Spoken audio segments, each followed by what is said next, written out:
Your productivity has also been very unsatisfactory recently. Of course, it's not the time of year to conduct exceptional business. We recognize that. But a time of year for conducting no business. There is no such thing at all, Mr. Samsa, and such a thing must never be. But, Mr. Manager, called Gregor, beside himself and in his agitation forgetting everything else. I'm opening the door immediately, this very moment. A slight indisposition, a dizzy spell, has prevented me from getting up. I'm still lying in bed right now. But now I'm quite refreshed once again. I'm in the midst of getting out of bed. Just have patience for a short moment. Things are not going so well as I thought, but things are all right. How suddenly this can overcome someone. Just yesterday evening, everything was fine with me. My parents certainly know that. Actually, just yesterday evening, I had a small premonition. People must have seen that in me. Why have I not reported that to the office? But people always think that they'll get over sickness without having to stay at home. Mr. Manager, take it easy on my parents. There is really no basis for the criticisms which you are now making against me, and really nobody has said a word to me about that. Perhaps you have not read the latest orders which I shipped.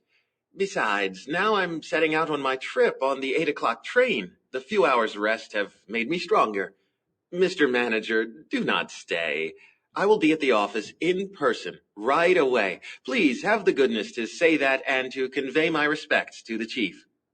While Gregor was quickly blurting all this out, hardly aware of what he was saying, he had moved close to the chest of drawers without effort, probably as a result of the practice he had already had in bed, and now he was trying to raise himself up on it.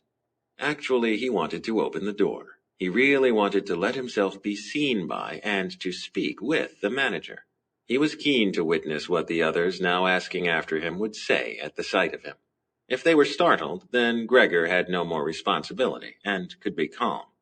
But if they accepted everything quietly, then he would have no reason to get excited, and if he got a move on, could really be at the station around 8 o'clock. At first he slid down a few times from the smooth chest of drawers, but at last he gave himself a final swing and stood upright there. He was no longer at all aware of the pains in his lower body, no matter how they might still sting. Now he let himself fall against the back of a nearby chair, on the edge of which he braced himself with his thin limbs.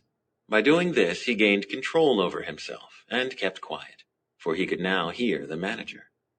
Did you understand a single word? The manager asked the parents. Is he playing the fool with us? For God's sake, cried the mother, already in tears. Perhaps he's very ill and we're upsetting him. Greta! Greta! She yelled at that point. Mother, called the sister from the other side. They were making themselves understood through Gregor's room. You must go to the doctor right away. Gregor is sick. Hurry to the doctor. Have you heard Gregor speak yet? That was an animal's voice, said the manager, remarkably quiet in comparison to the mother's cries. Anna! Anna! Yelled the father through the hall into the kitchen, clapping his hands. Fetch a locksmith right away. The two young women were already running through the hall with swishing skirts. How had his sister dressed herself so quickly? And yanked open the doors of the apartment. One couldn't hear the doors closing at all.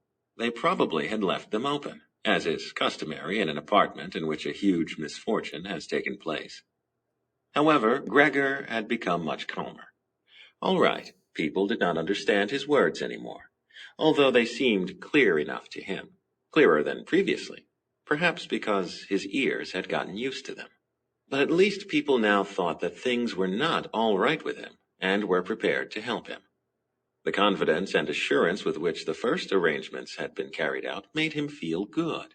He felt himself included once again in the circle of humanity, and was expecting from both the doctor and the locksmith, without differentiating between them with any real precision, splendid and surprising results.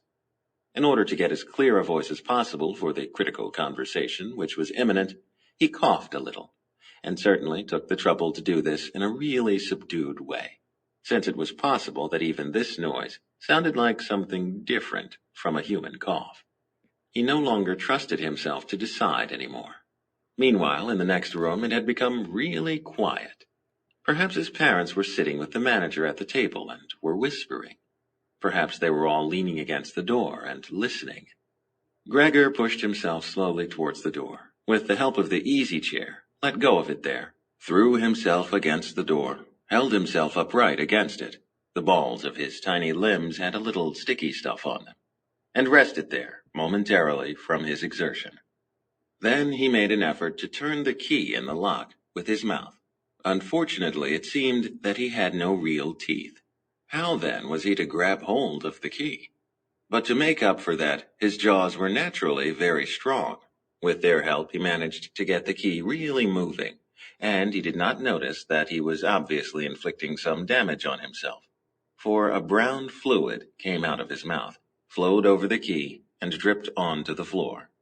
"Just listen for a moment," said the manager in the next room.